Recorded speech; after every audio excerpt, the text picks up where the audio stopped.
Hi, Holly. Can you hear me?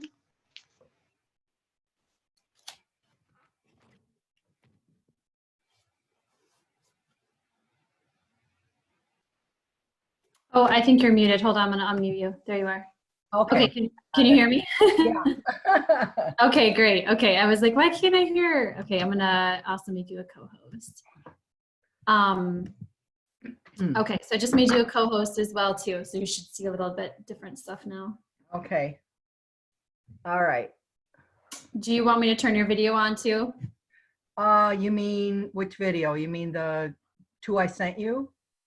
No, the video so I can see you personally. Oh, yeah. That's Okay, good.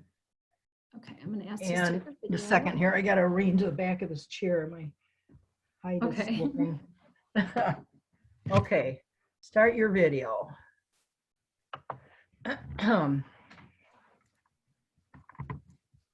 Hi. Okay, so I need to arrange this.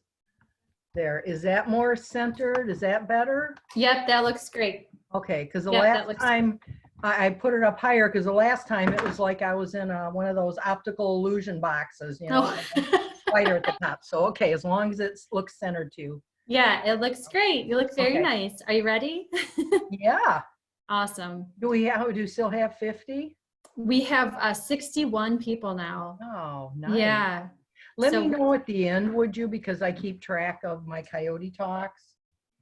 And do we have Mike Huntzinger on? Do you know? On the list? Yes. What's his last name again? Huntzinger, H-U-N-T, Zinger. Let me just look real quick. Yeah, we do. Oh, good, good. Because Mike was on this Coyote research project too. So, and Is he the one that presented with you last time? Bill might have been there last time. It was Bill's PhD study. Okay. Mike was with us. Mike doesn't usually present. He'll just, you know, stay in the audience. Okay. Okay. So, okay. is the lighting okay? Yep, the lighting looks Okay. great. Everything looks good. Your sound is good and everything. Let's go ahead. Do you want to pull up the PowerPoint slide and just make sure that all looks good with the screen sharing and everything? Oh, I have to go from the beginning, right? No, I don't see you at all. All I see is my PowerPoint. Okay, that's okay. Did you do so go to the bottom where it says the share screen again. Wait, I have to get out of in show because I don't have anything up. Oh, wait a minute. Wait, oh yeah. See, when I'm on where it's just share screen. Okay. Am I doing something wrong here? Where it says see, no. when I have my program up like that, that's all I see.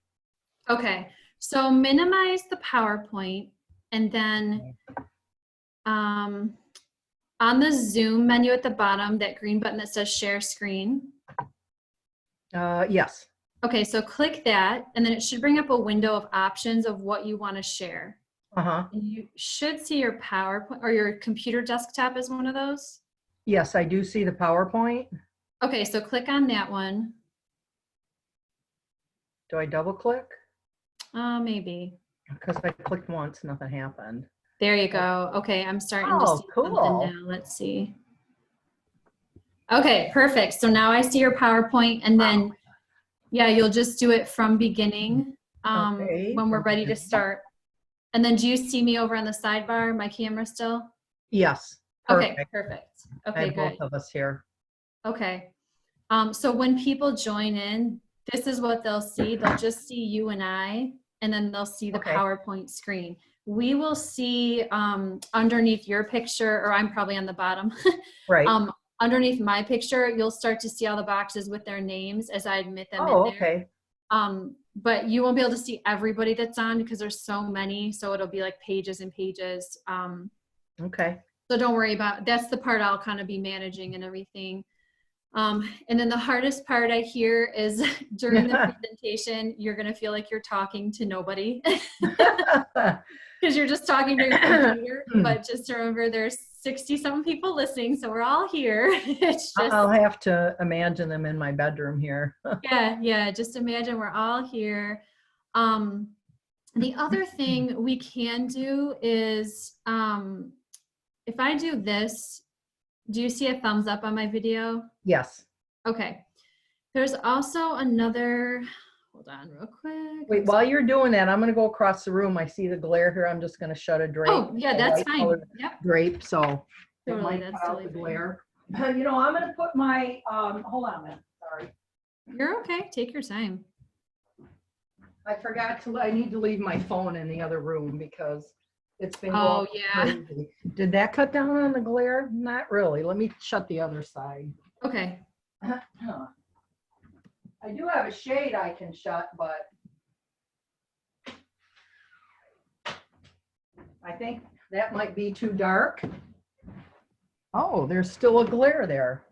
It didn't make much of a difference, did it? I think it looks great. Like, I think either one was fine. The glare didn't seem too distracting for me or anything. Okay, then I want to open that shade. It's too sunny. Okay.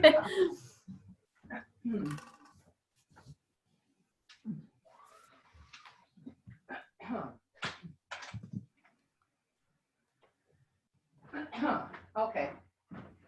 Okay. I haven't had time to research if they're still publishing this or not. Okay. And also I'm going to show a book written by a researcher. I talk about him that I worked with. It tells a lot about. Okay. So. Okay, great. Really the only thing I'm going to hold up. Okay, perfect. So we'll start probably just a couple minutes after 5, even if not everybody's on. And I'll start us off. I'm just going to do a thank you to everybody who's on. I'm going to talk just for a quick minute about our wildlife department, our rescue services, you know, and our advocacy stuff, just so if people want to connect with us that way and need help or anything like that. And then I'm going to read just a little bit of your bio and just introduce you, and then I'll hand everything over to you. Okay. I'm also going to share with them about the chat. So if they have, I'll ask everybody to just hold questions until the end, like we had talked about. And then if something pressing is coming up during them, I'll have them use the chat, and then I'll control the chat.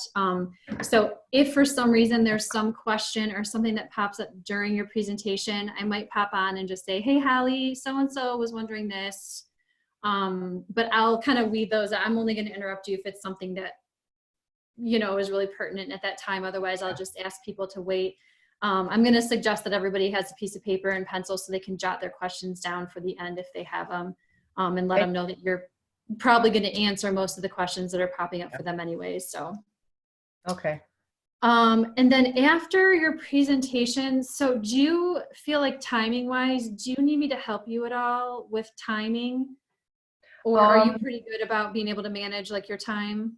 Yeah, I have done this talk in half an hour when I had limited time. Okay. for 45 minutes, you know, I mean, I can make it an hour, but how much time do you want me to keep it to? I'm thinking probably like, I would say 40, 45 minutes. Okay. And then that way we can open it up for some questions at the end. Does that sound okay? Yeah, because I can't see the time on my computer here with the screen Okay. up. So, Okay. you So know, do you want me to pop in like, and just let you know like at a certain time what time it is, or what would be well, helpful? I'll just put a watch on my table here. Okay. And if you want to keep us, so we're starting, you know, so you pretty much want me to be done at least by 5:45. Yeah, I would think that would be good. Okay. And then we'll have some questions. The one thing we have run into a couple of times with presentations is people just want to keep talking and talking and talking and go way past the time, Oh, which you mean isn't the a huge presenter does? deal. Huh? Presenter does? No, the Yeah, audience. I know. They And just they like want to don't tell want to you, disconnect. they want to tell you when they saw a coyote in their yard. And Yeah. So before we do questions, I'll just say something like we have, you know, we only have about 15 minutes for questions. We might not be able to get to everybody. We're going to ask that you please limit your questions to questions that are, you know, pertinent to the whatever. Is there any, and it's fine if there's not, but is there like an email address or anything they can contact you after if they have other questions? yeah, I can give them my email address if they have other questions. Okay. Do you want that now, or you're just going to ask for it later? Yeah, why don't you give it to me now and then I can just give it to them. Okay. My name, Holly Haddock, HOLLY HADAC at charter.net. Great. Okay. All right. So I will do that. Okay. You can probably already see, I don't know if you can see on the bottom, we have 5 participants that are waiting in the waiting room right now.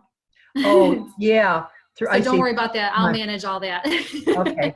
Yeah, because we still have it's a funny. little People time. always join them so early, and it's so awkward to just be sitting here for like 20 minutes, you know, and not have anything to talk about. So we can talk about coyotes. yeah, true. Yeah, I'll start letting them in at about 5 till. Okay, and then you want me to still show those videos at the end, right? Yeah. Okay, so what we'll have to do is just let me know when you're ready, and I will, you'll have to stop sharing your screen, and then I'll have to start sharing mine. Unless you have them on your computer and can just share them, it's up to you. I do, and I'd have to, let me see. Well, I can close this out. Yep, you can close that out right now. Yep, nobody's on yet. I'm just gonna grab my tea. Yeah, see, that's risky for me, but I know you know what you're doing. Okay, I have them. Are you seeing what I'm seeing here? Yeah, I see your PowerPoint with the slides on the side. Okay. And I'm happy to do it too. I just didn't know what was easier for you. See, a wildlife call coming in. I'm just gonna have to wait. So there's the, let's see, I don't remember. Oh, this is a hierarchy. They start their hierarchy at 3 weeks of age. And right on the nose, I've had these babies since they were 3 days old. And right on the nose, in this pen, in this crate, there's one standing on top of everybody. Okay, I can't, are you showing the video right now? Yes. I can't see it. All I see is your PowerPoint still. Okay. Let's see. I don't know if there's anything else. Maybe you should show them then. Okay, let's see.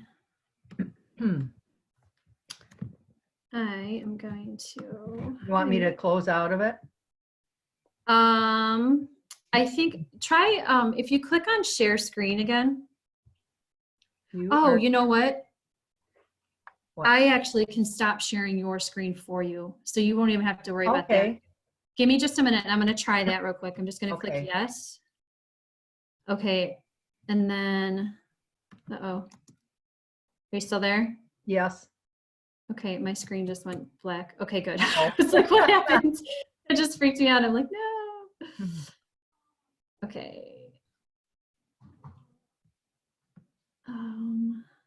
Are you seeing my screen? I see you in the corner with me. Yep. Okay. Let's see here. I'll be right back. I'm going to put my Yep, phone you're in fine. the room. Okay. Okay.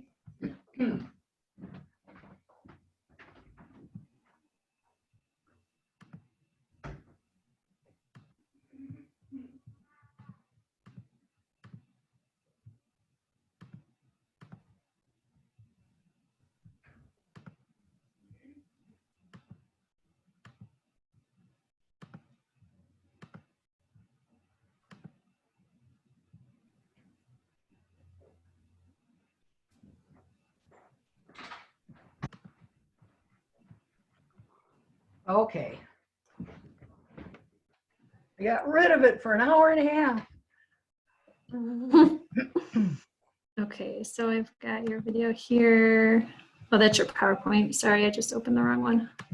Well, let me X out of this one. I don't know how I can do that.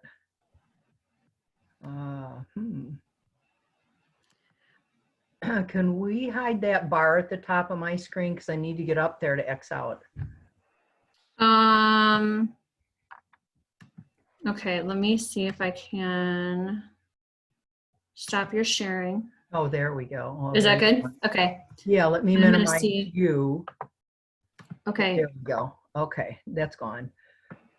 Okay, can you see my screen right now? Let me get you back up here. Where'd you go? All my windows that are open. Wait a minute. Oh, I see your screen in the upper right. Yes. Okay. And Oh, wait. Let me like, minimize do you this. hear this? Okay, I need your screen gone so I can X out of what's up there. My list. Okay. You can see my video though, right? Yes. Okay, great. Okay, I'm gonna stop sharing right now. Okay. Is there sound working with that? Yeah, I think it was just Good. kind of quiet. Yeah.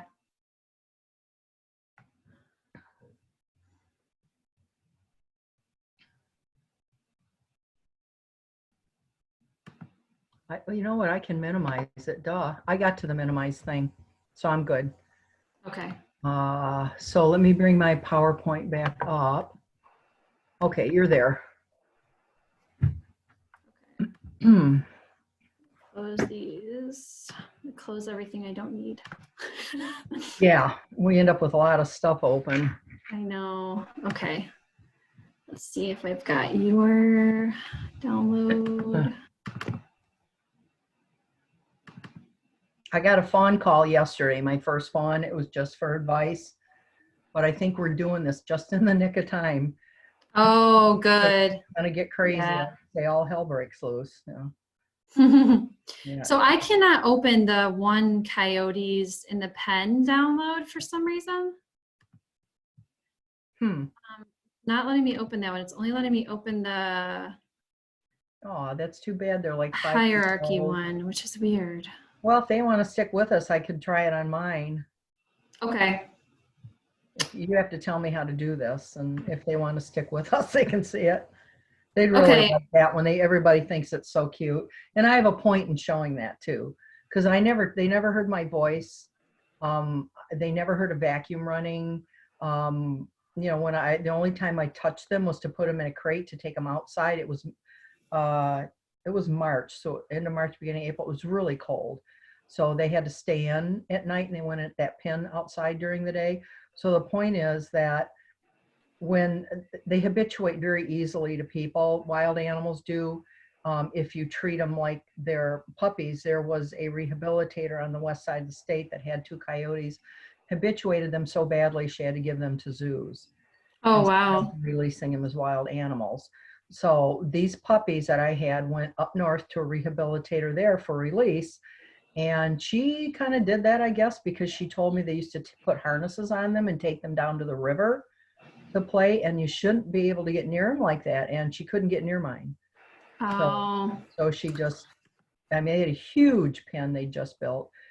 So she just released them on her own property. So that's a point of not habituating them, not talking to them. And Yeah, that's people hard, say I'm to that, how sure. could you not? They're like puppies. How could you not play with them? I was gonna say, I'm sure that's so hard to do. Wild animals, yeah. Not for me. I think for most rehabilitators it will be. I'm a little different in that Yeah. I don't treat them like they're any wild animal, like it's species that should be handled that way. Yeah, that's good. That's because you're experienced and a professional and Yeah, I guess. okay. All right. I am gonna go fill my water up really quickly. Now, I don't see me on the screen. I have my presentation and you, but I'm not back yet. Let me see. I guess they don't need to be. It's probably too distracting. Oh, you know what? We got to share your screen again. Oh. Get back to that PowerPoint and you'll see yourself. So go to that green button again. Oh. Okay, so let me minimize this. In show. Go to the green button. Oh, wait a minute. Are we doing this? Wait, that's the Zoom thing. Okay, so let me get the presentation back here. I'm not doing something right. Oh, that's email. That's on my email. I don't need that. Okay. Now I'm clicking on the Zoom camera at the bottom and nothing's happening. I still see you. Okay, Oh, so did you take my bar across the top away? I don't know if I can do that. Just go down to the bottom where it says share screen. I don't even have that up. I'm clicking on the Zoom camera and nothing's happening. Okay. It's like I'm not on Zoom anymore. When I go to email, I have the blue screen that says Zoom, but I don't have anything else. Okay, do you want to? Oh, and on the top it calls me a post attendee. So maybe I have to sign back in again? Yeah, do you want to hang up and call back in and I'll let you in? Yeah, okay. Okay. All right, thanks. All right, I'll see you in a minute. Okay, bye.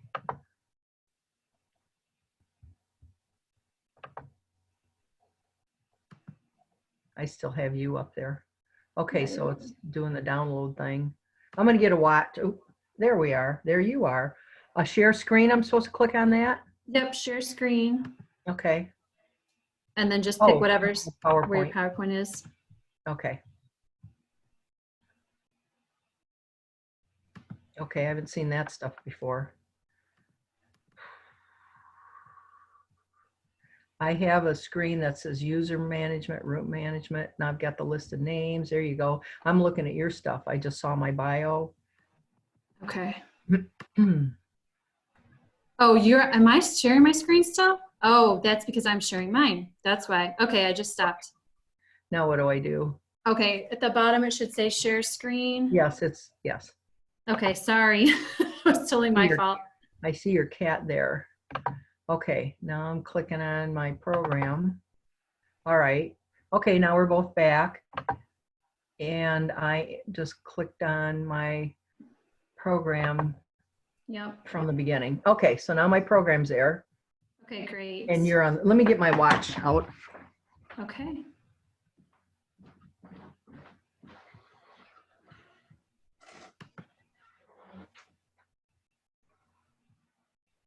Get the one with the biggest numbers on it. Here we go.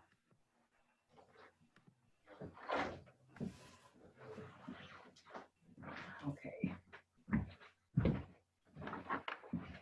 So we've got 4:55. Yeah, so I'll probably start letting people in. We have 16 people that are waiting in the waiting room. So as soon as I click add them in, we'll have 16 people on. Okay. Okay, do you feel like you're ready? Yeah. Okay, all right. So once they come in, I'll just kind of be welcoming them and stuff like that. And are we just going to chat for a few minutes then until 5 or a minute or two after? Yeah, we'll just sorry, I'm just writing a note down. It's called Southeastern Michigan Coyote Research Project, right? Right. Okay, just want to make sure I had that all right. Yep. Yeah, that was one thing I was going to ask you real quick. Do you rehab for us right now too? Like, do you take animals from us? No. Okay. I'll just leave that out then. I didn't know if you actually rehabbed with us or not. But yeah. Howell Nature Center are the ones that take in coyotes, but I have distemper here. It's in my area on my property. It's been killing raccoons for I don't know 5 years, so I can't take canines in right now. Okay. I have a couple of pregnant raccoons here that are nursing moms rather. So when I Aw. see the mothers coming through the yard with the babies and the moms don't disappear, then I'll know that it's hopefully gone. Yeah. I'm gonna close my curtains really quickly so my dogs don't bark. I forgot to do that. Okay. Sorry.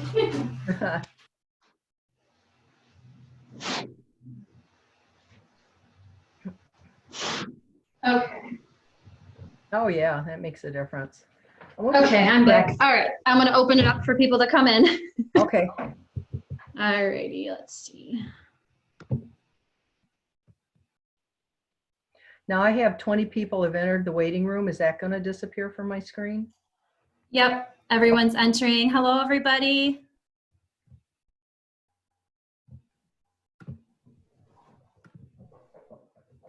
Hi, we just had a lot of folks join us. We're gonna wait a little bit longer before we get started. If you want to chat for a couple of minutes, you're welcome to unmute yourself and say hello if you would like while we're waiting for everybody.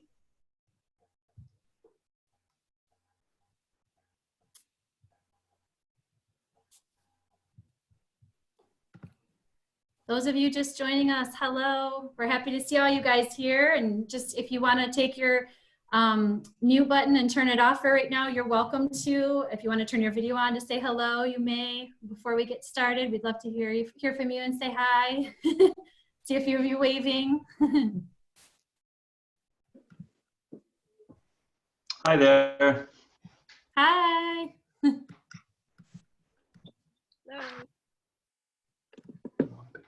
We're so happy to have so many of you all here. All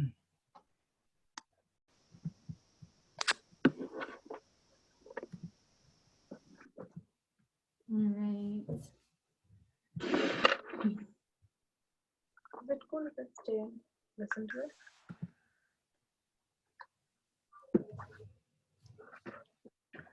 Those of you just joining in, we're just going to wait a little bit longer until everybody is here before we get started. If you want to unmute yourself and say hello, please feel free to do so. We'd love to say hi to you. Hi. Hi. How are you, Karen? I'm good. How are you, Lauren? I'm doing well, thanks. Good. I'm happy you could join us. Yeah, me too. Happy to. A few other familiar faces too. What'd you say? So I see a few other familiar faces too. It's good to see everybody. Hello, I'm Sharon. Hi, Sharon. Thanks for joining us today. Hello, I brought Elvis with me. I love it. Hello, I'm Mitchell Garner. Nice to join you. Hi, Mitchell. Nice to meet you. Thanks for joining us today. Go ahead. You can. I don't want. Hi, I'm Nikki Sykes. Hi.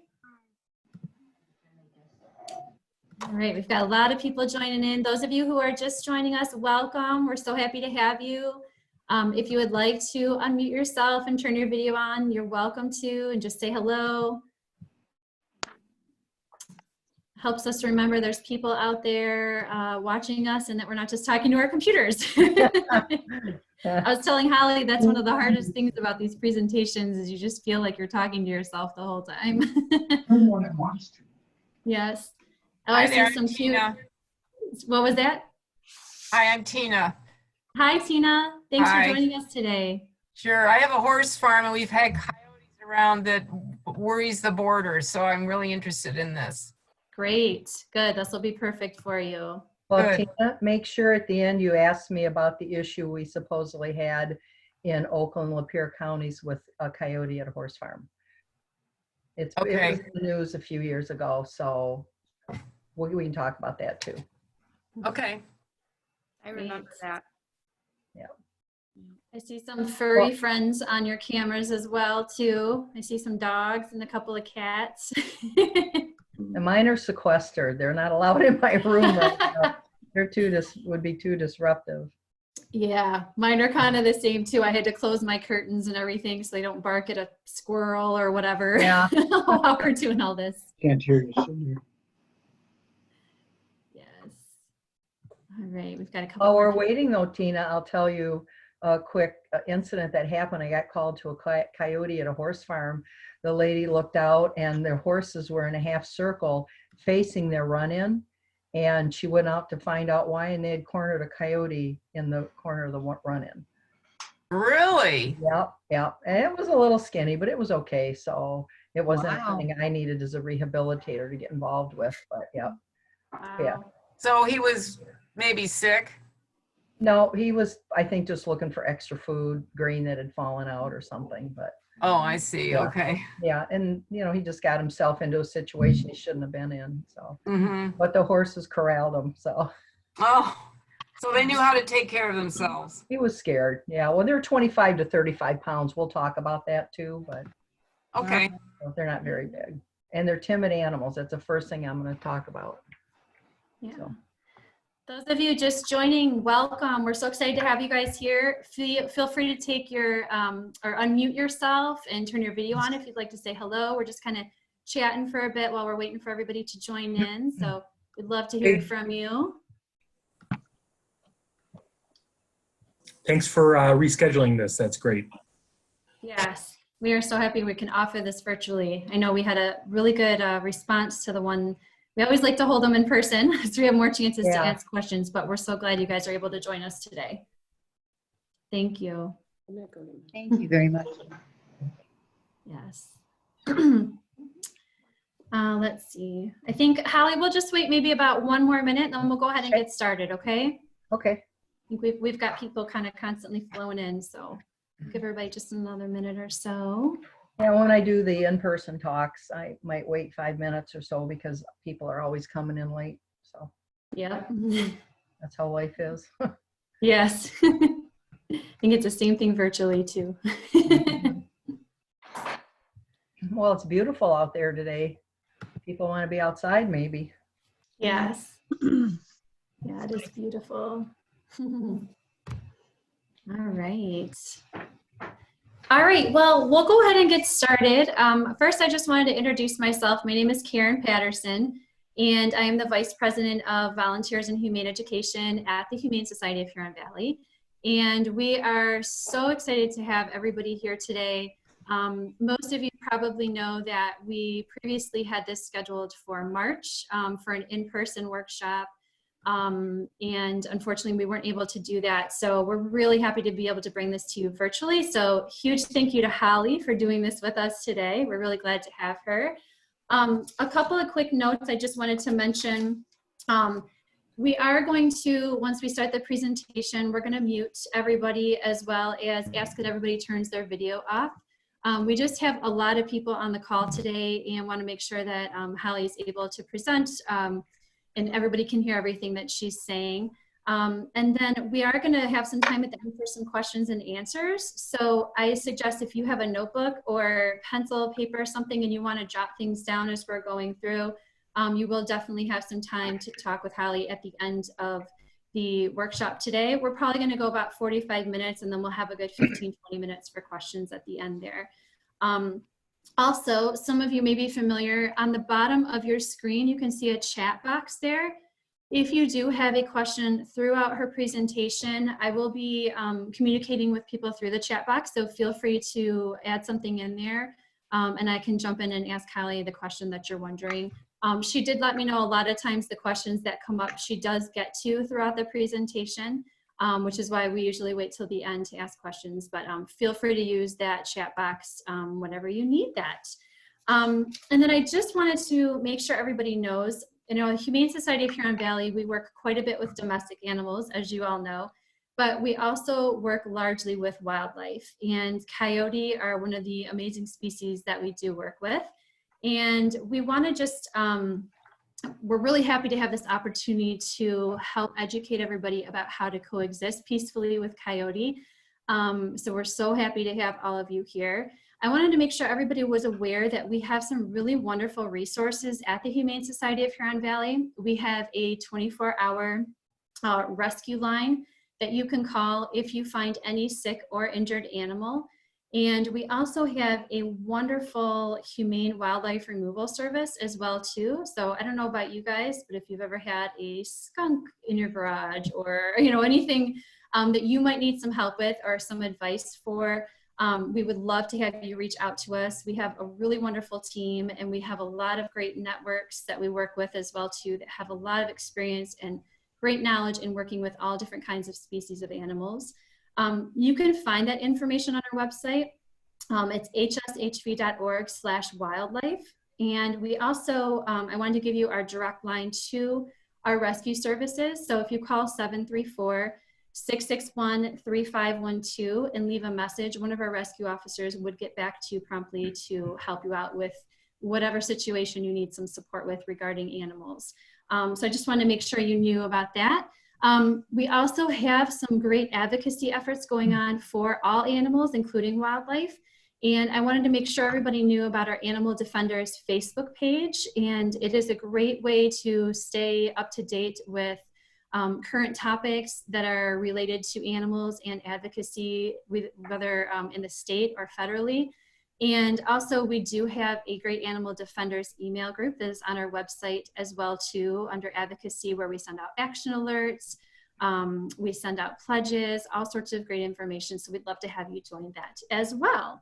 And then without further ado, I want to just introduce our speaker today, Holly, which you guys can all see there. Holly is a licensed DNR wildlife rehabilitator who specializes in large mammals and coyote education. And she has over 23 years of experience. She has been working with coyote for a long time, of course, and she was most recently an assistant researcher with the Southeastern Michigan Coyote Research Project. So I think you're all gonna really enjoy her presentation today. And again, Holly, thank you so much for being here. I'm gonna go ahead and mute everybody now and ask that you turn your cameras off. And Holly, whenever you are ready, you can get started. Hey. Well, thank you, Karen. I am technologically challenged. So if this works, it's gonna be thanks to Karen and not me. So I don't have any knowledge. She's told me how to do all of this. So I call this a controversial coyote, also coexisting with coyotes, Canis latrans, as you can see there at the top of the screen is their scientific name. This picture came from some folks that live next to a nature center in Bloomfield Hills, which is pretty populated. But the nature center, of course, is a more wild area, and they were fortunate enough to see this and get this picture and give it to us. So let's get started now. I can talk about coyotes till midnight, but I understand I have 45 minutes, so I'm gonna have to talk fast instead. Okay, so I'm gonna start out with a quiz, and everybody's gonna have their own answers to this, but the first one, what is the normal weight of a coyote? And the reason I asked that is there was a study done in New York of college students, and they thought most coyotes were over 100 pounds. And that's a wolf weight. It's 80 to 120 pounds for a wolf. But coyotes are between 25 and 45 pounds. Our coyotes in the study, I'm going to show you a lot of pictures of them, were between 25 and 35 pounds, except one female was 37 pounds. Coyote attacks on humans are common. That's false. There's no report in Michigan, according to the DNR, of a coyote attacking a person. Coyotes are an endangered species. I asked that because the same study in New York State, the college students thought they were an endangered species, but they're not. And what is the average number of coyotes in a pack? And I have the word pack in quotes because researchers don't call it a pack because they don't form packs like wolves do. We call them family units, but we all just use the word pack. Even though it's very small, but either A or B is correct. You have the mated pair and their puppies. So you'll have between 2 and 4 or 4 to 6. And coyotes are aggressive, timid, or somewhere in between. Most people think they're somewhere in between, but I'm going to show you how they're timid animals. Okay, so there are our answers. And I'll go on. If anybody wants that information later on, I can do that. So Mark Twain said, the coyote is so spiritless and cowardly that even when his exposed teeth are pretending a threat, the rest of his face is apologizing for it. He wrote 2 pages about how his dog was chasing the coyote, and the coyote let the dog think that the dog was going to get the coyote, and then the coyote just disappeared into the dirt. And this gentleman in Colorado said they're opportunists, entrepreneurs, and survivors. They are true Americans. So this is Dr. Numi Mitchell. She's on Rhode Island. She has packs of coyotes, radio collared, on Rhode Island. And I worked out in that area with Dr. Mitchell. You probably thought nobody could do this to a coyote. She has them in a trap, and I'll explain about our traps later too. And she puts a net over them, and they just lay down. So that shows what their demeanor is like. This is Dr. John Way. He's in Massachusetts. I worked with Dr. Way for a few days. We trapped and radio collared coyotes. We caught one that had a broken jaw. That was really interesting how we handled that. But so anyway, Dr. Way, oh, by the way, Dr. Way has written a book called Suburban Howls. If you order off of his website, I think it's easterncoyoteresearch.com, he will autograph it for you. It tells a lot about his study. And this is one of the coyotes he named Casper that he caught in a trap. So they have to use box traps there. They're not allowed to use footholds or snares, even in research. This box traps is all they allow. It takes 3 months for him to get a coyote to come into a box trap. But this looks like your dog laying in front of the fireplace. It's not an aggressive posture at all. Now you see the lower right corner of that shed? This is on Cape Cod, where this was a summer home. Nobody was around it. And coyote puppies are born the very end of March, very beginning of April. And the people weren't at the home yet. And somebody noticed that there was a den dug underneath that shed. So Dr. Way and his team went out there. He had a permit to do a captive coyote study. So they dug the den up. There were 9 puppies, which is huge. They kept 5 and they left 4. And the whole time the mom was 50 feet away from them in the bushes barking at them, but she never made an aggressive move. The next day they were gone. She moved them. They do have alternate dens. So this coyote is from Alaska. I think it's interesting how the hairs are a little longer. But this, the man that took this picture sent this to me. This was his partner, where the lady holding the coyote, they used to dart wolves by helicopter, and they would use traps too, foothold traps, and they would radio collar the wolves, and occasionally they had a coyote in the trap. So when they had this coyote in the trap, she was a city girl who'd never shot a gun before, and she wanted to shoot the dart gun. They used dart guns, and you'll see that's not really necessary, but they were used to working with wolves and not coyotes. So she shot the gun, and the coyote fell over, and he thought, well, that's odd. The anesthesia doesn't take effect that quickly, but whatever. So he went up to the coyote, they both did, and they started measuring him, and they were going to put a collar on him, and he's just laying there the whole time. He looked up, and the dart was in the dirt behind them. She had missed the coyote, and the coyote was so scared by the sound of the dart gun, they're loud, and their presence said he just fell over and let them handle him. So this was a coyote I had. I had 3 puppies from different areas. One was from Detroit. Kids were throwing rocks at it. It was on a porch. And this was release day. Now that I know more about coyotes, I would have just opened the pen door and let them go. But I took them into a more wild area. And this one just kept hiding behind the log. I had to take everything out of the pen. I put big crates in there, and I just walked around the pen, and sooner or later, one of them would run into the crate, and I just shut the door. The news media wants to think that if I walk into the pen, that coyote's going to attack me, just like this one. This coyote I got in January. He's orange because there's a heat lamp on him. He doesn't have a mate to cuddle with. His leg's injured. He can't curl up to keep warm. But he was hanging from a fence, and come daylight, people saw him. You can see just above his middle joint there on his back right leg, there's a line where he was caught in fence. So animal control got him. They had him in a crate. I took him to the vet. We anesthetized him, x-rayed him, make sure nothing was broken, and it wasn't. And I took him home and put him in my pen. I only had him for 6 days. They healed very quickly. I put food and water, medicine in the food, and I would go in and clean up the food and water and put fresh stuff down, clean up the poop, and leave. And the pen is only 6 foot by 10 foot. I call it my injury pen because it limits their movement so they can heal better, just like us. If we rest, we can heal better. And he was not happy with my presence there. He would tense up, but he just laid there and watched me. I didn't look at him. I didn't want it to seem like a challenge to him. So all I did was keep an eye on him, and when it came time to take him back home, because this was breeding season, it was in January, they're monogamous and they mate for life. He had a mate there somewhere, and she might have already been pregnant. It's important for the male to be present when the pups are born because they bring food to the den for 3 weeks. And he's the hunter for the whole family.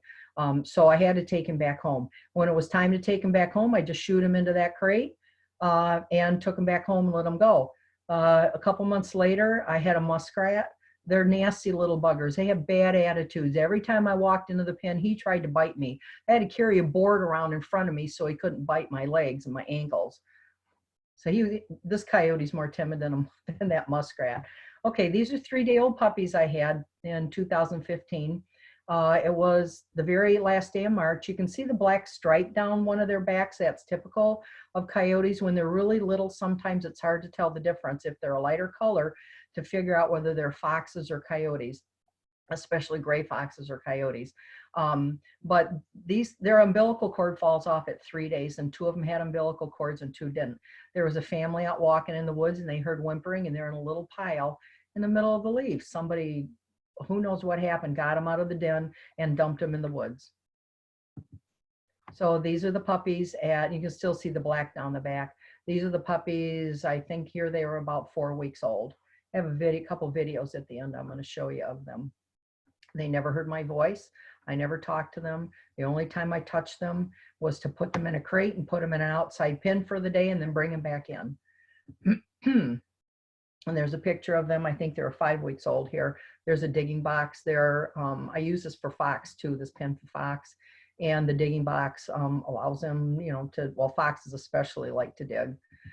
And I think that's just cute. I thought you'd like to see that one. So this was the presence of coyotes. Oh, let me back up for a second. I think we've answered the question that they're timid animals. They're the most timid animals I've ever worked with, especially when you compare them to muskrats. This map on your left is the lighter colored was where they were in the 1880s. They were a Western Plains animal mainly. When we settled this country, maybe I should say when we stole it from the Indians, we drove the wolves out. We cut down the forests, and mice like to live more in grasslands rather than forests. So that's a food source for coyotes. They followed the trail of dead horses out west. So now you can see that they're all over North America. It was a number of years ago, there was a coyote spotted at the Panama Canal, and I imagine they've already crossed somehow and started to populate South America, but you can see how all over they are right now. Okay, this is a size comparison between a wolf and a coyote. That's a dead coyote. This, you can see, was in Yellowstone. A wolf chases a coyote down and kills it, versus coyotes, they chase trespassers to the border and they stop. But a wolf will kill any trespasser. There was a case in Yellowstone. Those folks had done thousands of hours of observation from great distances of coyotes and given us a lot of information. They observed the wolves surrounding a coyote den for 3 weeks, and they wouldn't let the parents in so that the puppies died.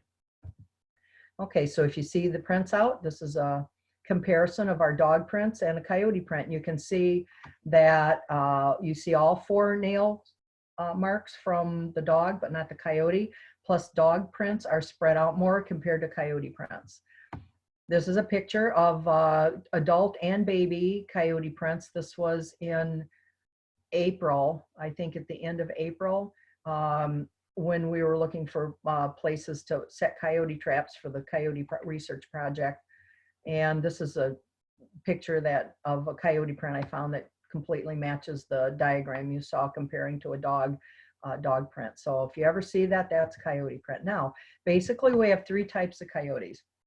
The residents are easier to radio collar and to work with because they stick around. And you can see the average size packs and territories, 3 to 4 per 10 square miles in Massachusetts and 5 to 6 per 3 square miles in Chicago. There's a researcher there, that Stan Garrett, that has collared all kinds of animals. He's done raccoons, coyotes. He's studying the relationship of cats to coyotes and how they stay out of coyotes' ways. And in much larger rural areas, they have much larger territories. I'm going to show you an aerial map of one of our coyotes that was in a rural area. And then you have the dispersers. It's harder to radio collar a disperser because if you're not on them every day, you can lose them. We lost a couple of coyotes. There were only 3 of us here. Hi, Mike.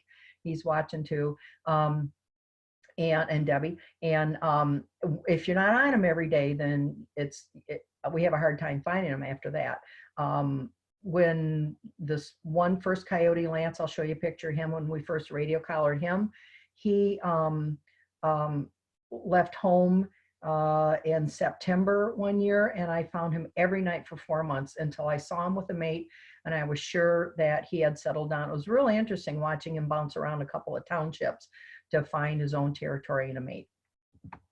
And then you have solitary coyotes. They can go large areas like you can see here. Dr. Way had a coyote that went 250 miles. A man was very astute as to what he was seeing outside, and he saw a radio collared coyote, and he knew nobody was doing a study in his area, and he got on the computer and found Dr. Way, who went out the 250 miles and found out that it was one of his coyotes. We think one of ours is up in the Little Finger area, but we did a talk up there for animal control officers, and they're the people that live in that area are really, we think we're outdoor people, they're really big outdoor people. They live outdoors, and one of them saw a radio collared coyote. So we think we know who it was, but we weren't able to confirm that was her. But we're the only ones in southern Michigan that are in the Lower Peninsula that was doing a talk. So a little bit about their natural behavior. They pretty much eat anything that we leave out for them. We did analyze their scat, their poop, and I'm going to talk about that in a little bit. And you can see what types of things they like to eat. They prefer open areas because that's where most of the mice and the voles are. They're pretty much free rodent control. They're eating the mice you don't want in your basement, or in your, and the squirrel, the mice you don't want in your basement, and the squirrels you don't want in your attic. So they even hunt with badgers. There have been videos of them hunting with badgers where the badger goes in and chases the occupant out of the den, and the coyote gets them coming out the other end. I don't know what's in it for the badger, but they don't attack the badger. They use them as a hunting ally. Bit about coyote society. I already talked about these two. Only the alphas are allowed to breed. The researchers in Yellowstone determined that coyote juveniles leave home because they're denied access to food and access to breeding. Wolves drive their puppies out, their juveniles out. Crepuscular means they hunt at dawn and dusk. They have a highly structured pack hierarchy where everybody knows their place. And juveniles that are urban suburban areas will leave the end of their second summer, and in rural areas they leave the end of their first summer. And they only use dens for birthing. They're nervous animals around dens. They'll sleep under by a log pile or under some brush or under a fallen over tree. Okay, coyote poop.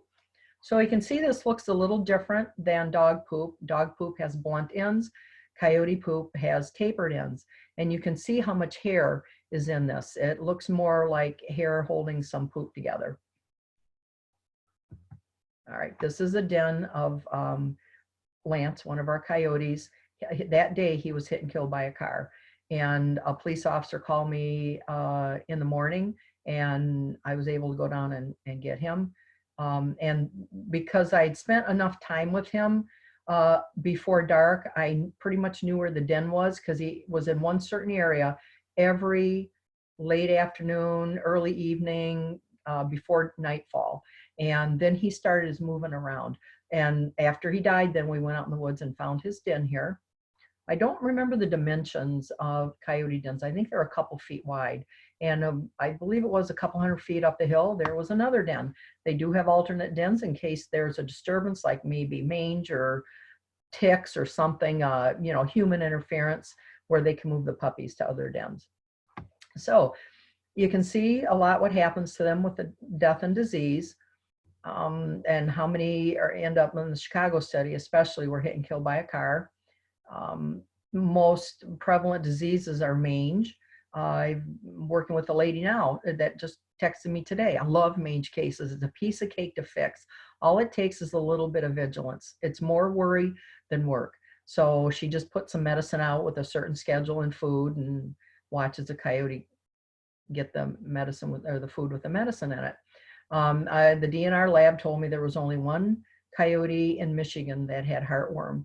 If they have mange, a hunter will shoot it, put it out of its misery. They do die because of mange. They don't have an insulating coat, and their eyes start to swell shut from all the sloughing skin. The mange mite burrows under the skin and bites, and the hair falls off and the skin, and so they're out more during the day. That's normally why people start seeing foxes and coyotes with mange, because they're out more during the day. They're not as effective at hunting at night because they can't see as well. And they do the necropsies, an animal autopsy, and they determined that only one so far had heartworm. But in Texas, they had a real problem with mange and coyotes, so they figured out that it was dogs from Mexico coming over into Texas. The Mexican government went door to door and they vaccinated, I think it was 6 million dogs. And that pretty much stopped it. That moment when I found all this out a handful of years ago, they were declaring Texas, southern Texas, to be rabies free with coyotes. So this is a mangy juvenile that I found that was hit and killed by a car. This is why I said they're mostly hairless when they die. This was in October. This coyote would not have lived through the winter. So I'm going to talk a little bit about the Southeastern Michigan Coyote Research Project. This was a PhD study out of Wayne State for Bill Dodge. He did get his PhD a couple of years ago from this project. And this picture was also taken by those folks that live next to the nature center. So you can see what our area of study was. This is not an updated map, but it'll give you an idea of where we looked for scat, where we had sightings, where we saw prints, and this will show you a lot of the areas that we were in. The Rochester Hills area, we trapped 2 coyotes out of there.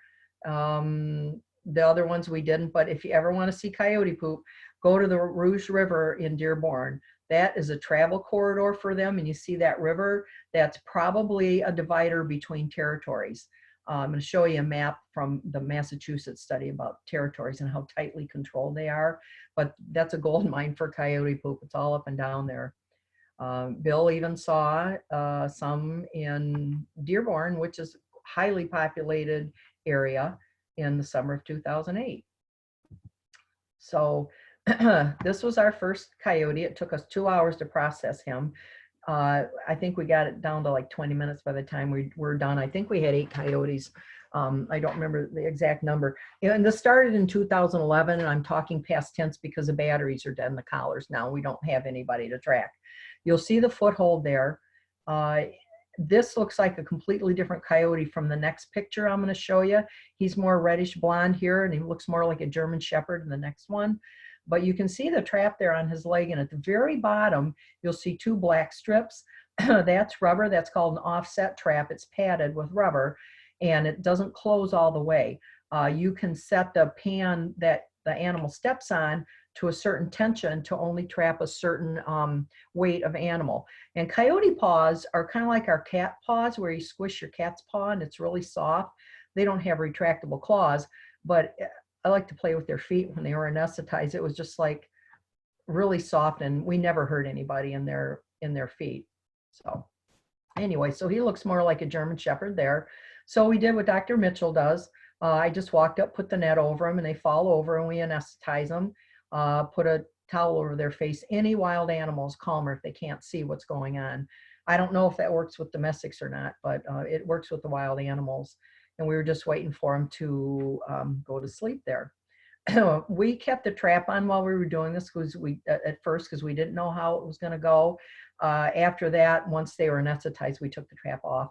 And you can see Bill putting the collar on. We tried to wear vinyl gloves because we didn't want to leave our scent on them because they've gone through enough trauma as it was. We didn't want them to have our smell on them. You can see at the bottom right that his nose is exposed so he can get some fresh air. And here we've radio collared him. You can see the antenna sticking up, and this is on the left is Nick, one of Bill's students. He was a biology teacher, and the 3 of us are putting him in the crate.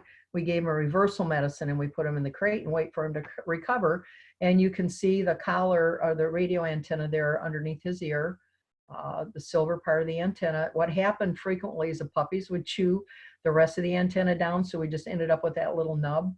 And you can see an ear tag in there too, a yellow ear tag. We ear tagged all of them. It came in handy when we had one that lost his collar.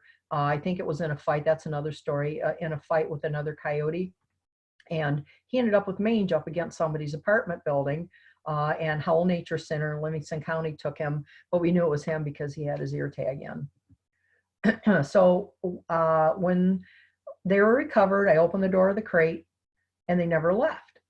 A lot of the times we had to take the top off and they'd look up at us like, what am I supposed to do now? And then I'd poke at them and then they would take off. With him, I found a piece of re-rod laying around out there and I just stuck it through the crate bars and then he took off. He was happy to get out of there. His feet aren't even touching the ground. They always stayed in one place for 2 or 3 days and it scared us every time because we thought that we hurt them, but they were just so confused by what just happened to them with this close contact with people. They didn't know what to do.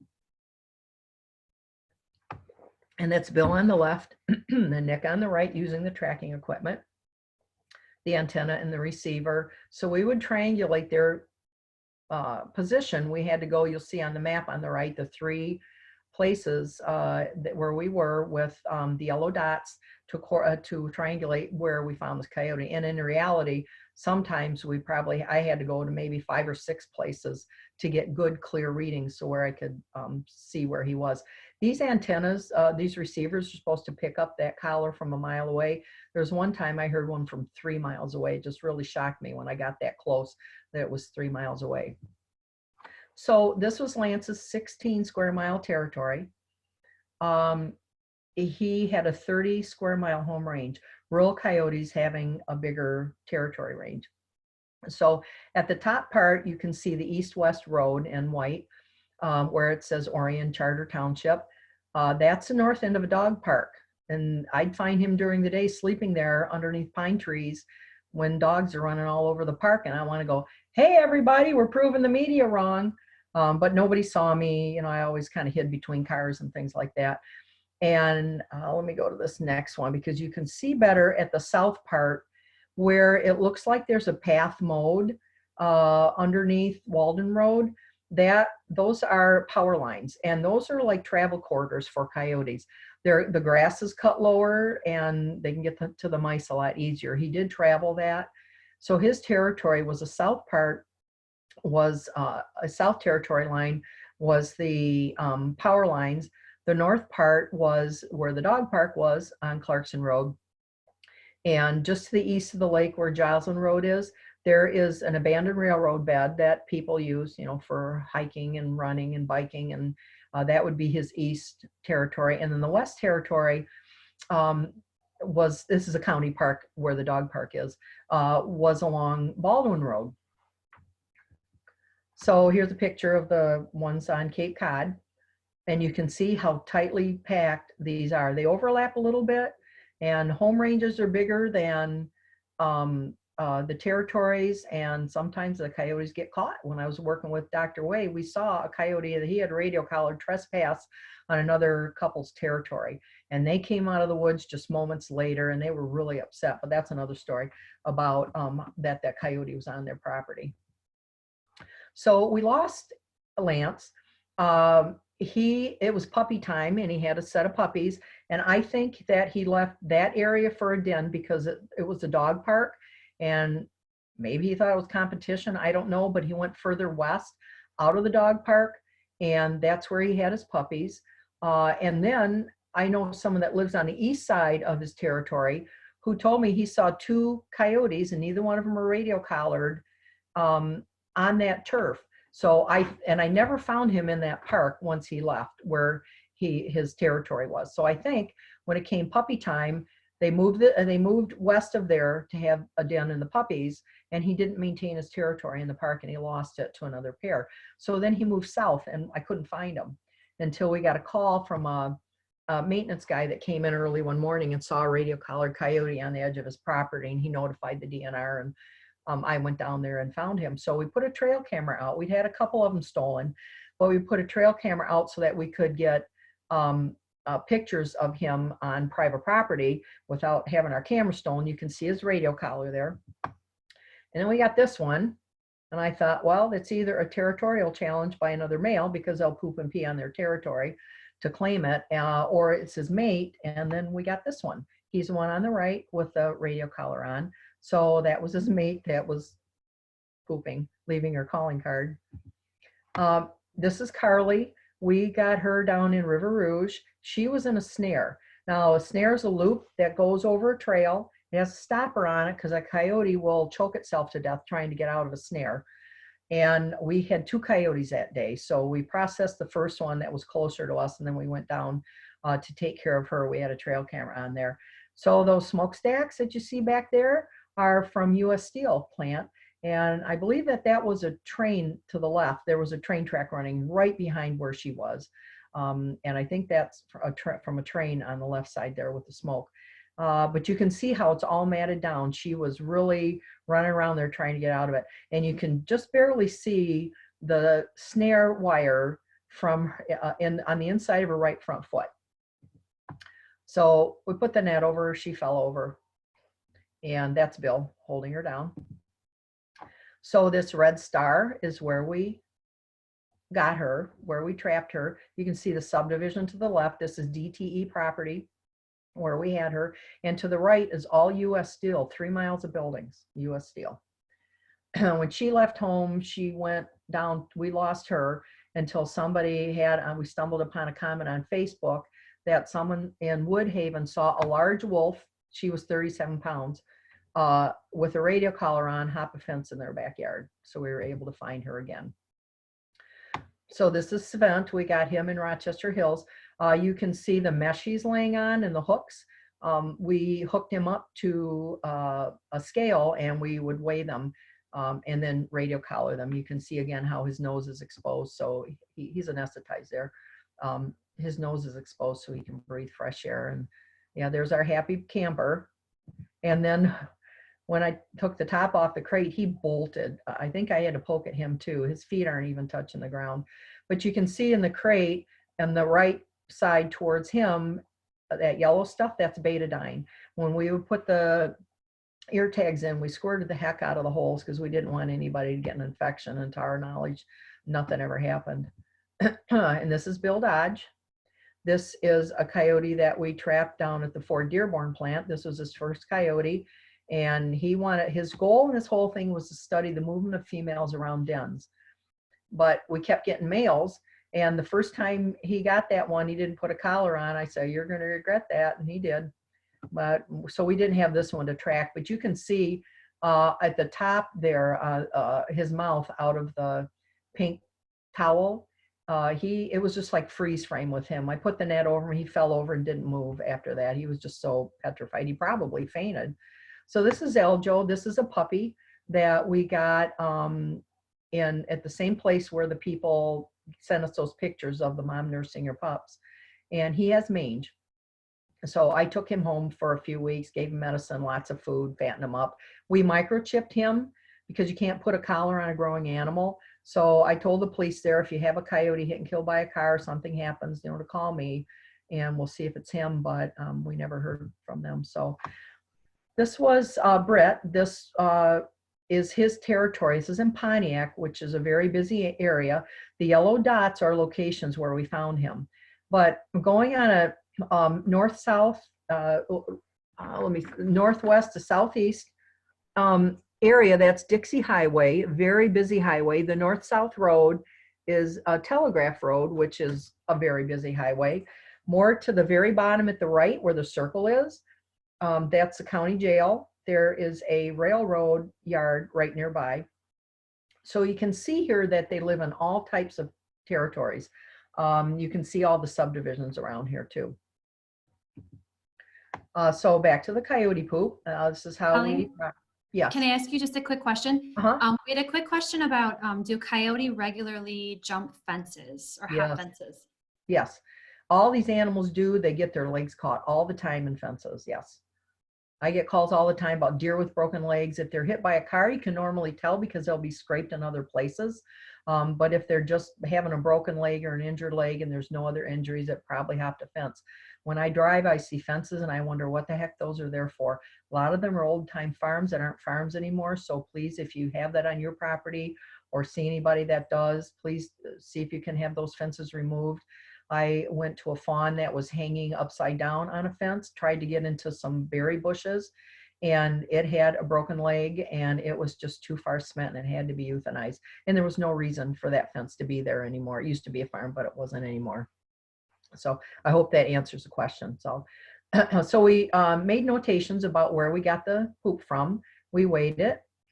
We would put it, see the round circle at the bottom, the yellow round circle in the nylon, that is an identifier. And the paper, the foil had another same type of a notation in it, that was this sample, because we might soak a few of them at a time, but we'd soak them in water for 24 hours. Some of them were so tightly packed, I still had to cut them open hard with scissors to get them open. So we'd soak them for a while, and then we'd separate the hair in the water. Now you would think with poop that would be yucky, dirty, poopy water, but they're so efficient at digesting everything that what we ended up with was hair and bones from the animals that they ate. There was no actual real poop in there. So you can see the different types of poop that we got. The lower right one has what looks like a knuckle from maybe a rabbit or a squirrel in it. There's some bones in the upper left. One of them had all kinds of beetle wings in it. And there's Bill in the back. And then we would analyze this stuff. It was so tedious. I would walk around the room and prepare things for everybody, but to sit there like that, that was, well, Mike said it was like cutting off my oxygen. It was not easy. So you can see we'd pick up the poop and how we would spread it out on a paper and look at it under the microscope. And we could tell what they were eating by the teeth and the hair. There's Mike on the left there. We would use reference material. That's from another state, but there's not a whole lot of that stuff out there. So Bill was able to determine exactly what they were eating. I don't like that picture of a raccoon. That's prejudicial, and I think we should get rid of that one. The only reason they're in your garbage is if you let them, if you keep it out there. But you can see that their main diet is rodents, and they add up to more than 100% because there were multiple things in there. We could even tell the difference between an adult deer hair and a fawn hair. Now, I can tell you as a fawn rehabilitator, they're very delicate animals. I can't hurt a carnivore like a coyote or fox or a raccoon by anything I feed it, because they eat dead things out there. But if I feed a fawn the wrong thing or in the wrong amount or at the wrong time in its development, it'll die. They get stomach upset very easily, and it happens in the wild too. So a lot of the fawn hair that we found were from deceased fawns. I'm sure that fawns don't have a scent the first 3 weeks of their lives. So mom doesn't stay with them. She feeds and cleans up and walks away. She doesn't want her presence to draw a predator to the baby. If they're twins, they'll be 50 to 100 feet apart. The only time they lay together is if they lost their mother. So a fox, a coyote, a dog, people, we walk right by them in the woods and we don't even know they're there. My neighbor trains dogs. For 1 hour, she had 5 dogs going up a ramp, across a platform, and down the other side of the ramp. For that whole hour, there's a fawn parked right underneath that ramp. She called me down there to see it, and none of those dogs knew it was there because they couldn't smell it, and it didn't move. But we didn't find any cat or dog in there, and we found very little of human food. That's because that stuff is very highly digestible. We might find a wrapper in there, and that might have been why we knew that this had been eating people food. Okay, so one thing that we need to be careful of is sensational media coverage. They like to use, and this is why I do this talk. I've been doing this talk since 2008 solely to counteract what the media has done. I don't care if you love or hate coyotes, but I tell people I want your opinion to be based on fact that's backed up by research and not all these myths. Lady called me, there was an aggressive coyote in her yard. I said, why is it aggressive? She said, well, it's in my yard. Okay, but the best way to coexist with coyotes is not to feed them. Nothing good comes from any wild animal being habituated to people. And watching your pets when they're outside, especially small dogs have a better chance of being carried off by a hawk or an owl than being attacked by a coyote. There was an older dog, southeast Oakland County where I am here, a couple of years ago, I think, was carried off by a hawk right in front of the lady, the owner. The hawk ended up dropping the dog because it was heavier The dog was okay. It was injured, but it was okay. So this stuff drives me nuts when we see people intentionally feeding wildlife like this. Is exactly how disease spreads. There's a ton of distemper in raccoons right now. It's rampant. It's all over the state. They even have it in the UP, and this helps to spread it. Cats, too, are the biggest predators of wildlife. They kill tens of billions of small mammals and birds in the U.S. every year. I'm going to give you my website at the end here, and you can check out what some researchers published. I think it was in 2015. Again, unattended garbage out there is an attractant for them. Best thing you can do is scare them away. Excuse me. There's a thing called coyote harassment. I had a coyote chase a rabbit into my yard. It was the coolest thing. It made my week. And this rabbit ran like 20 feet in front of me. The coyote was maybe 30 feet behind the rabbit. Coyote was so focused on the rabbit, it didn't even see me. And so I just yelled at it, and it made a U-turn and went in the woods. Their hunts result in a kill about 25 to 35% of the time. So he was used to not getting anything. And he might get that rabbit someday, but not while I'm watching. Oh, and by the way, with the mange, most of the mange that we have in wildlife is sarcoptic. I knew one rehabilitator that had one fox that had demodectic mange, which is a longer recovery time. This is how they should be appreciated. Bill took this picture. He could have walked right by that coyote and not even seen it. Excuse me. So wildlifehelp.info is my website. It's basic information about wildlife, about all the calls we get. Simcrap.org, well, Southeastern Michigan Coyote Research Project, we called it Simcrap, is not functional anymore. We did an interview on Michigan radio. If you go there and put in coyotes, you can find our interview. And this website at the bottom is how you can find wildlife rehabilitators on the DNR website. Let me leave that up for just a minute while I get another drink of water in case you want to write those down. You can find the first website from my listing on the bottom website with the DNR. Okay, I have to take a few minutes to talk about properly recycling. As wildlife rehabilitators, we see this a lot. For some of these animals, there's no helping them. Like this deer, you know, people say use a dart gun. They're loud and powerful. They're noisy. Those needles are huge and they hurt, and that animal can run for miles. That deer could run into a tree and break its neck. I don't know what the answer is for some of these deer. Some of these pictures I got off the internet, some of them people sent to me. Dead coyote there. I don't even know how it got its head in that water jug. So please properly recycle things so that this doesn't happen. A lot of people just throw things out. Now that looks like a drum brake for a truck because it's bigger, and that has a color of a fox, but the face is like a possum because it's so swollen. It's probably a baby fox. And it looks like a DNR officer there. That would have to go to the vet. The vet would have to anesthetize the animal, probably give it some anti-inflammatory, wait for some swelling to go down, see if you can get it out of there. Dead seagull because of plastic laying around on the beach. Oh, I got her in there twice. This is a young fox with a stare. It looks like it might be dead or near death, strangulating from whatever was out in the yard there.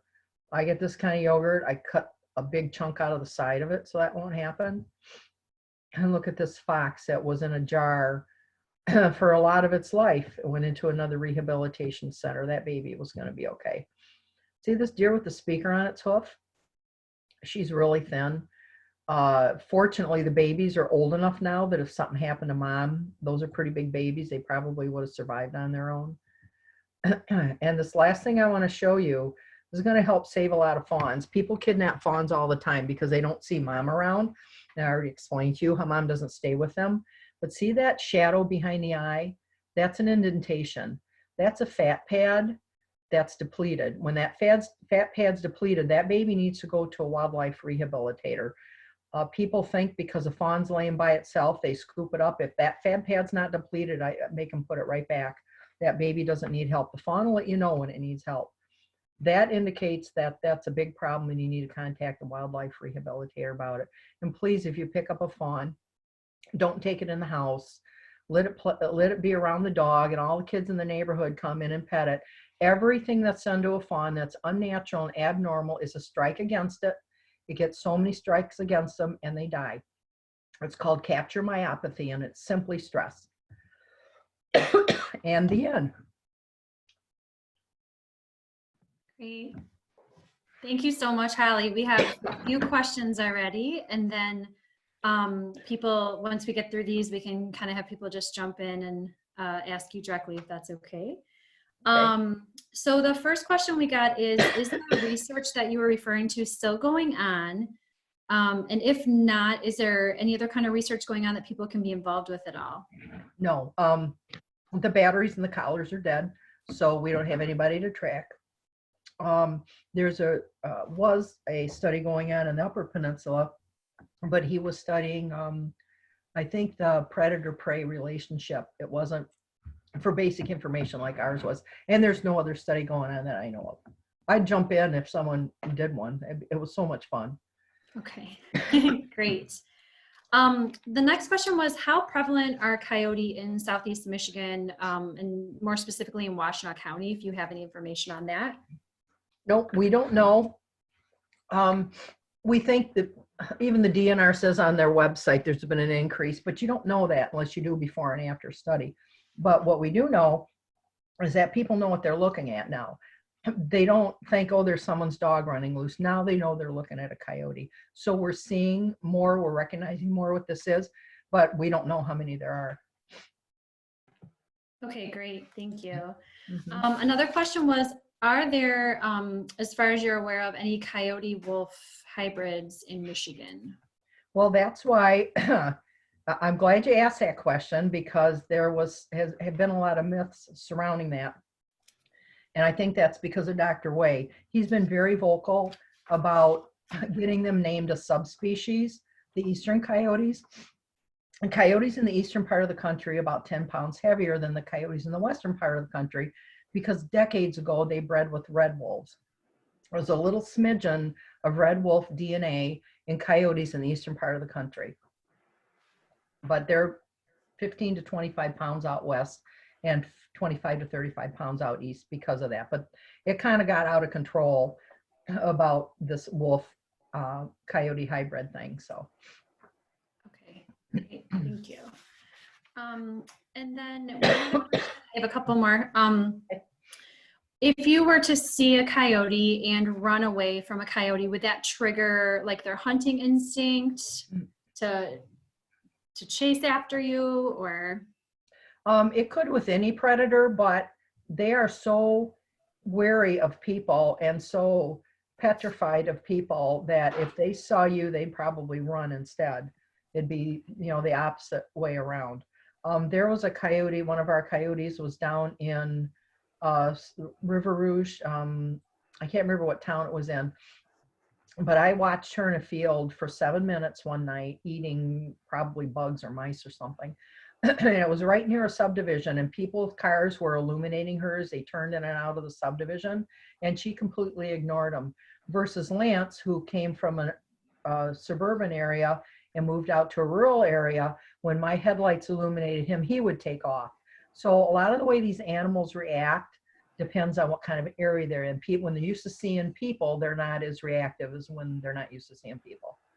All right, great. Next question was, can coyotes interbreed with domestic dogs? They can. That hardly ever happens, and it's more the male coyote going to the female dog. And if this dog, if it was the other way around, where it was a female coyote and a male dog, the male dog isn't there to help raise the puppies, so they have a less of a chance of a survival. Plus, their estrus cycles are very different. Coyotes breed once a year, and I don't know how much it is with dogs. I know it's more than that, but. Okay, great. Okay.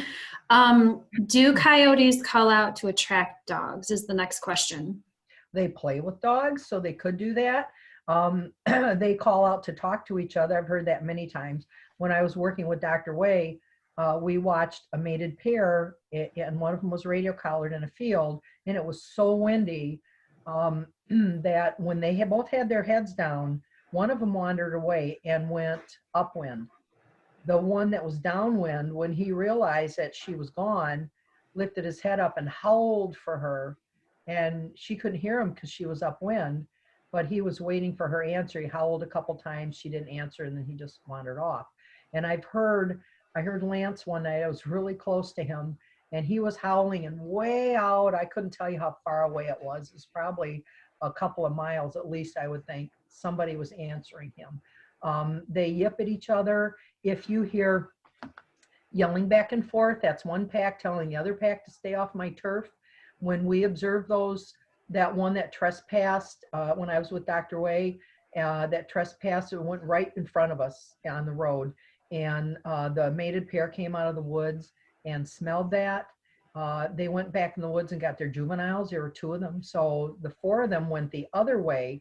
And as they were going around the curve, we couldn't see them anymore, but we could hear where they were because all the dogs in the neighborhood started barking one at a time.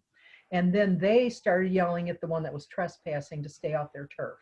So and people think about when they hunt, they hear a lot of yipping, they think they might be hunting, but they're not. They're communicating with each other. They're silent when they hunt. Yeah, and we had someone mention too, and I know I've heard this at my own house, just a few coyote are very loud, and it makes it sound like there's like 20 of them or Well, there's a video you can watch on YouTube. I think there's 4 of them, and it sounds like a dozen of them.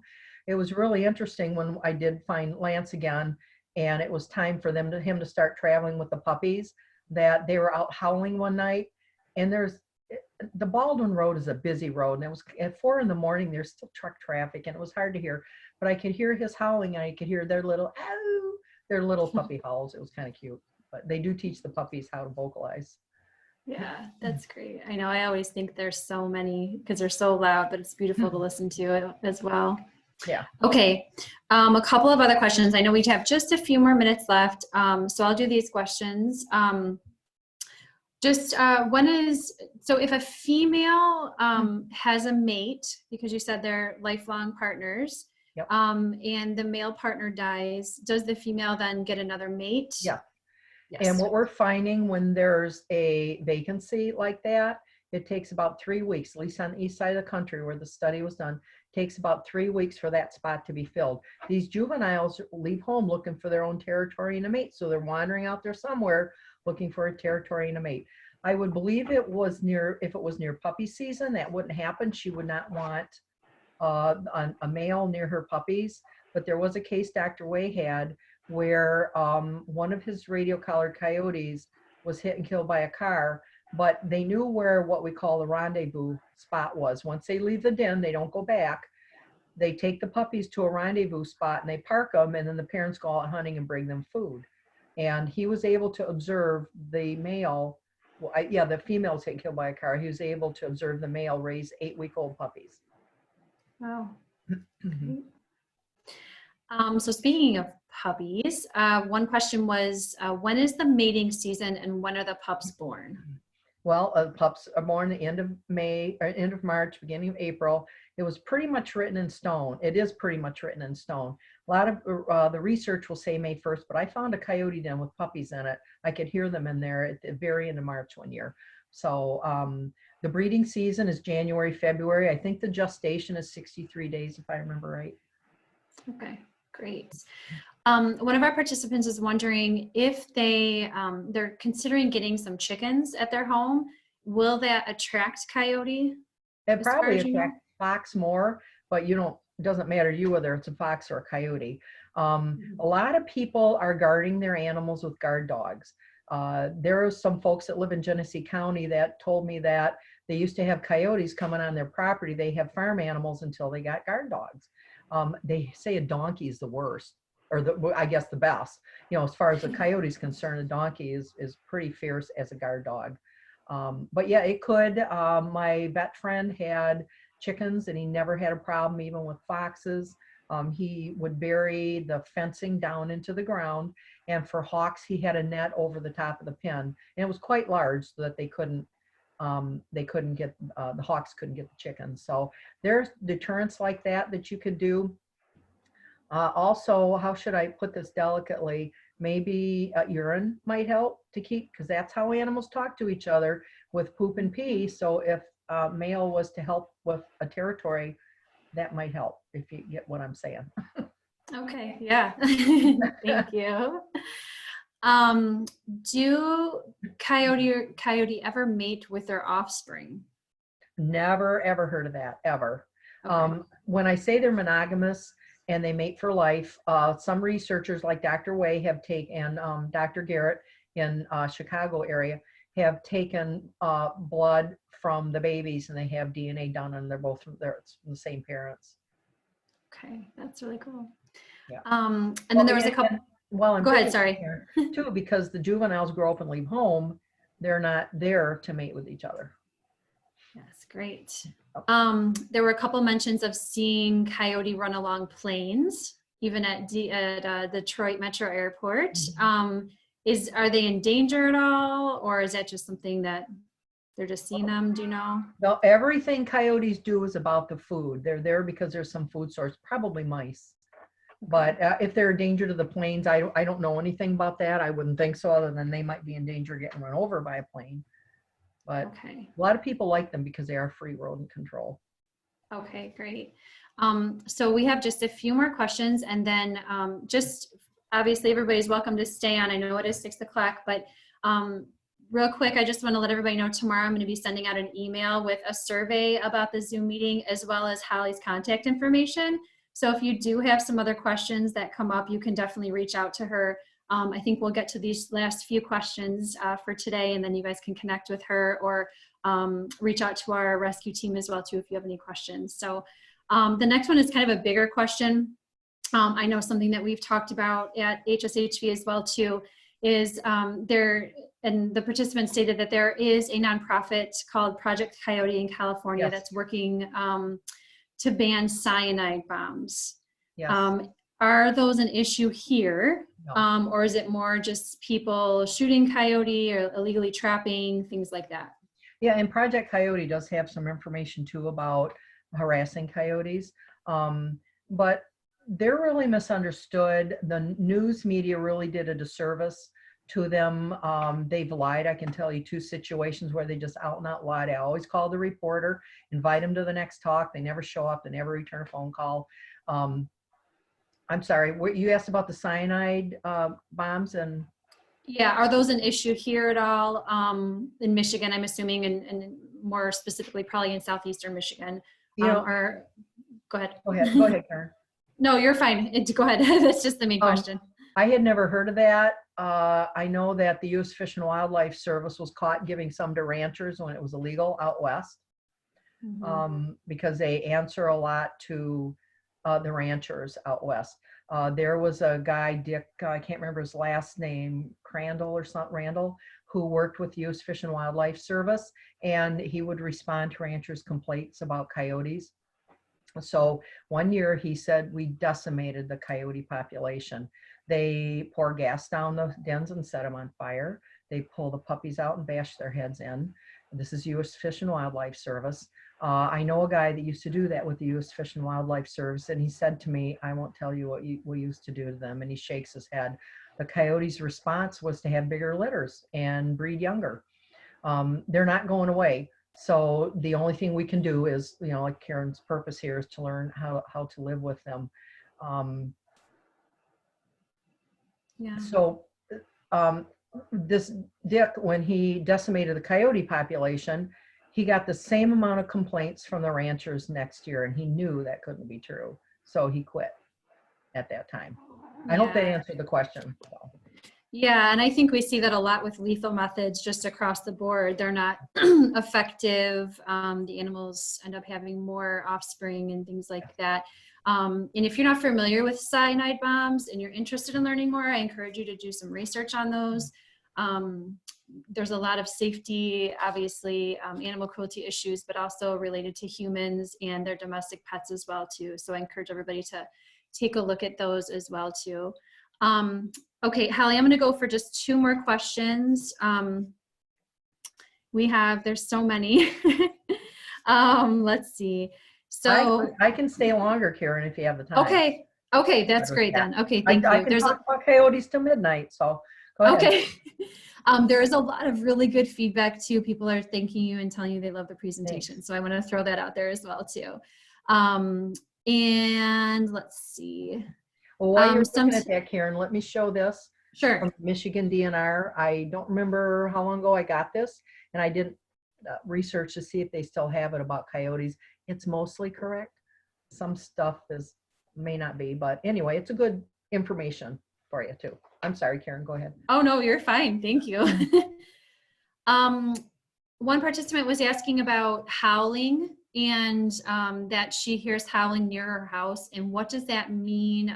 She's heard something about that the howling happens after they've killed something. So she's curious if that's accurate or. No, they're just communicating with each other because the mated pair can go different ways. And when the puppies are old enough, everybody can go different ways. So they're just communicating back and forth. Okay, great. Okay, I think I might have gotten to the end of the questions. So if anybody else has anything that we didn't get to, and you want to just jump in real quick, we can take just another couple more minutes, I think. But I will be sending that email out tomorrow. Hi, Tina. Yeah, hi. I just wanted to let you know that a few months ago, there were a couple coyotes in the paddock with a couple of the horses that I board here. The owners, I didn't see this, but the owners went out and tried to chase them away, and they didn't seem to want to run away. They were very worried about it, and they told me they didn't want their horses put out there or one alone for quite a while because they thought 2 together would be okay, but not one. Has there ever been any report of coyotes attacking a horse? No, but like I mentioned earlier, there was a story here in Oxford area where I am, Northeast Oakland County, where this lady made so much work for me. She said that coyotes attacked and killed her horse. And people that don't even know anything about coyotes were calling me and saying, that doesn't happen, does it? Doesn't behoove a 25 to 30 pound animal even to take down an adult deer. If the deer is injured or laying hurt by the side of the road, yeah, they'll eat that. Or if it's very lame and can't run away. A friend of mine was in the woods and she said she saw a doe chasing a coyote and this coyote was running for its life.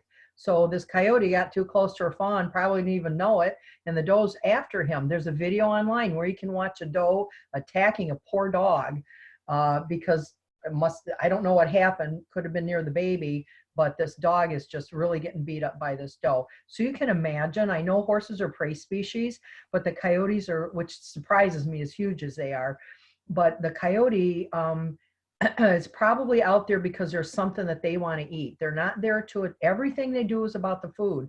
There's probably mice there, or maybe some food left over. There are different things about managing coyotes, so-called managing coyotes, like not feeding wild cats or not feeding, raccoons outside, because that just draws the coyotes in.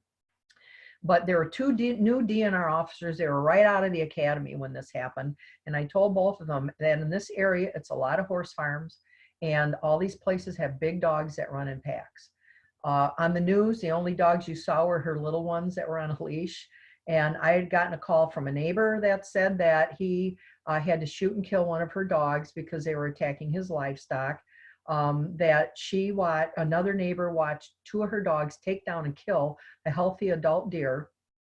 Her dogs had been a real problem in the area. And what happened was the horse slipped on some ice, and you don't have things like that out where you have a horse, especially an older horse. And her dogs were outside at the time. The DNR officer's final end of the investigation was there were only dog prints around the horse and no coyote prints, and that there were no witnesses. She wasn't home, so the kids probably let the dogs out, as our guess, and the horse slipped and fell, and the dogs were all over it. Now, strange thing is, this was winter, and that horse was buried before dark. So you don't have to do that quickly in the wintertime. Summer I can understand, but she had that horse buried so that the officers could not see. Oh, Then, yeah, and then I think it was within the week after that, another one of her horses, she called and told the press that another horse got attacked by a coyote. Well, I got a call from the lady that helped the vet sew up the cut in the horse's side, and it had run against a latch on a gate. They even found his skin and hair on this latch. So, but she told everybody there's some issues there with her. She told everybody that it was the coyote that attacked them. So then the next story in the paper was how they moved the other boarders out for their safety. So what that means is that the other boarders got tired of all this and they took their horses out. So, but it made a lot of work for me. I got a nice public talk out of it. The trappers were all over there trapping coyotes, and they're not going anywhere. These spots are going to be filled. So I can never see that happening. A coyote attacking a horse. My granddaughter rides at a farm nearby here, and the lady there, I forget how many acres they have. She's got 30 horses, and some of them stay out all night. And she has coyotes around there, but she's never ever had a problem.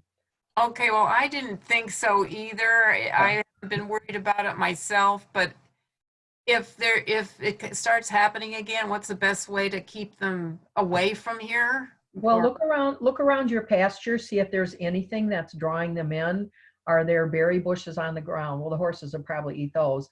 Is there extra grain laying around? Because remember, they're opportunists. They'll eat anything that they can find. Yeah, I don't think so. The Okay. most there would be is hay. Is there water source they might want there? Well, there's water tanks, but they wouldn't be able to reach it, I wouldn't think. Yeah, probably not. The best way for you to handle that is to have a dog out there. Okay. So, or a donkey. They're mean. Oh, You know how they are. With that donkey. well, I have several. I mean, it's a big farm. So anyway, that helps. Okay. I can reassure my boarders that they really aren't a threat. No, they're the biggest chickens. I told Bill when we started this study that every time we have them in a trap, we're going to get a fresh stool sample because they're going to poop on themselves because they'll be so frightened by our presence. And that happened every single time we got fresh poop. So another thing that I'll do, because I take in fawns, is when I walk around the fawn pen, I'll drag my hand around there. My scent is left. We had to be very careful about leaving scent when we were setting traps, or they wouldn't have come near there. So I'll make sure my scent's all over there, and I'll take my dog poop and I'll put it on the edges of my property. And I have trail cameras out. I've never seen a coyote on my property. Oh, that's a good idea. Thank you. Thank you very much. You're welcome. Okay, Hallie, I think we just have 2 more quick questions.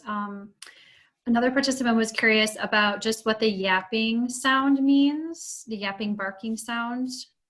Yeah, it's all communication. I'm not sure exactly what that means, but you can go online and hear all their different vocalizations that will talk about it. It could be a plaything, but I'm not sure. Okay, great. Okay, and then one last question, and then I think we'll wrap up. Do coyotes hunt together to take down a deer?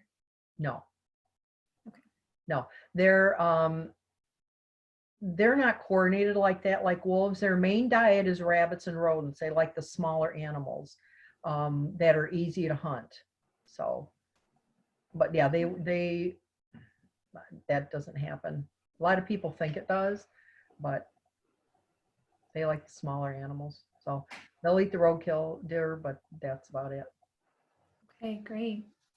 Okay, well, thank you everybody again for joining us today. I will send that email out tomorrow, so you will get Hallie's email address as well as a couple of links to the resources we have. Once again, hshv.org/wildlife. We have lots of information about deterrence of all different kinds of wildlife you may come across, as well as some resources for help should you find sick, injured, baby, orphans, anything you might need regarding animals. So thank you all so much for being here. Thank you for all you're doing to support HSHV and take care of the animals in our community. And we hope you all have a really great night. And thank you again to Hallie so much for this great presentation. It was wonderful. Thank you. Thank you, Hallie. Thank you. Thanks very much. Right. Thanks. Good night, Bye. everybody. Good night. Night. Thank you.